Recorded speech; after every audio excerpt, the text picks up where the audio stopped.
My mother is a witch. This story began during my school years.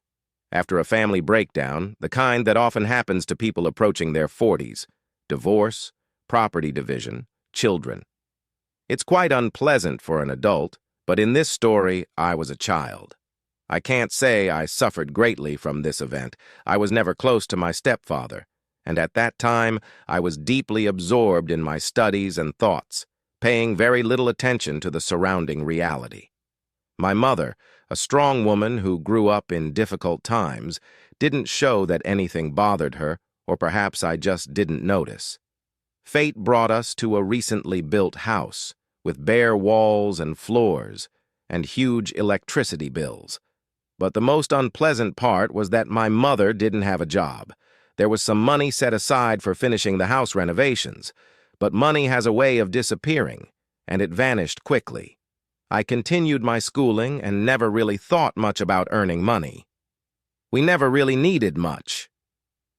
I lived as before, hardly noticing the changes. While my mother was horrified to realize that the money was running out, soon we'd have nothing to eat, and she couldn't find a stable and profitable job.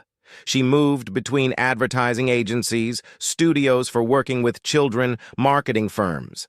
I helped her as much as I could, but money was still scarce. At some point, she organized herself a small space in the pantry and started doing something completely unexpected: astrology. Despite what happens later, I still believe to this day that astrology is nonsense. There are 1,001 reasons why, and it's enough to read horoscopes that predict something completely wrong every day to be disappointed in this science. At that time, I was a militant atheist who cringed at the church, God, astrology, magic, and everything related. But if all this mysticism can be used to make a profit, then why not? Money doesn't smell, and there's nothing fatally dangerous about this astrology. The main thing is not to believe in it.